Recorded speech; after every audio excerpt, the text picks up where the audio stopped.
সাফল্য আছে অল্প বিস্তর, নেই সুযোগ সুবিধা। আড়ালে অযত্ন নেই ওদের চেষ্টা, বছরের পর বছর এভাবেই পথ চলা। এটাই দেশের ভারোত্তোলনের গল্প। ভাঙাচোরা ধুলাবালিতে ঘেরা চার দেয়ালের মাঝে ওদের সব আয়োজন। আছে আরও কত অভিযোগ, দেখার নেই কেউ। দেশের গণ্ডি পেরিয়ে আন্তর্জাতিক অঙ্গনে ভারোত্তোলনে মিলেছে বেশ কিছু সাফল্য।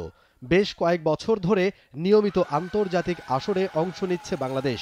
বিদ্যুৎ কুমার রায়, হামিদুল ইসলাম, মোল্লা সাবিরা সুলতানা কিংবা হালের মাবিয়া আক্তার এক একজন হয়ে উঠেছেন দেশের ভারোত্তোলনের বড় তারকা।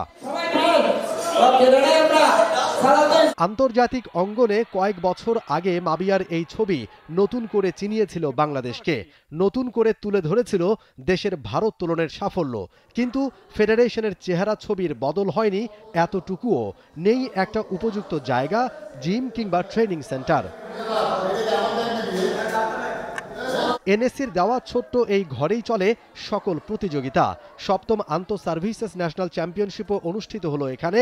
কিন্তু দেখে বোঝার উপায় নেই কে প্রতিযোগী, কে দর্শক, কে আয়োজক। বসার জায়গা দূরে থাক, ঠিকমতো দাঁড়াতেও পারছেন না প্রতিযোগীরা। কেউ টেবিলের ওপর, কেউ দরজায়, কেউ রুমের বাইরে। নাম ঘোষণা হলে ভিড় ঠেলে এসে প্রতিযোগিতায় অংশ নিচ্ছেন প্রতিযোগীরা। এভাবেই চলছে বছরের পর বছর।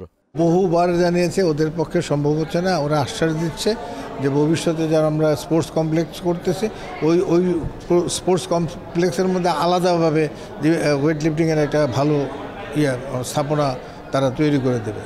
অভিযোগ আছে যেসব ফেডারেশনের কোনো অর্জন নেই, প্রভাব খাটিয়ে তাদের দখলে বড় বড় ভবন। অথচ সম্ভাবনাময় এই ফেডারেশন বছরের পর বছর ধর্ণা দিয়েও বেরিয়ে আসতে পারছে না ছোট্ট এই জায়গা থেকে। এ নিয়ে টানা ২৭ বছর জাতীয় চ্যাম্পিয়নশিপ জেতা সাবেক ভারোত্তোলক হামিদুলের কষ্টের যেন শেষ নেই। তখন তো আমরা এক ধরনের ক্রীড়া পরিষদ জিমনি হিসেবে করতে পারতাম, তো একটা পরিবেশ ছিল। এখন তো সেখানেও করা সম্ভব না।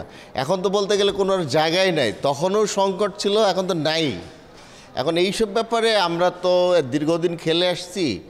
আসলে আমাদের জীবনটা এত কষ্ট করে খেলাধুলা করে আসলে এখানে অনেক কিছুর বলার না বলার কথা আছে, যেগুলা কেউ শোনারও লোক নাই। আমার মতন হামিদুল বাংলাদেশে পয়দা হবে আমি জানি না। কিন্তু তারপরেও যেমন আমাদের অফিসার বলেন বা আমাদের বন্ধুবান্ধব বলে, এখানে নিয়ে আনতেই বা পরিবারের কাউকে আনতে একটু লজ্জা লাগে। রাজনৈতিক পট পরিবর্তনের পর ঢেলে সাজানো হচ্ছে গোটা ক্রীড়াঙ্গনকে। অন্তত এবার আর আশ্বাস নয়, কাজ দেখতে চান মাবিয়া হামিদুলরা। মোমিন রোহন, স্পোর্টস, ঢাকা।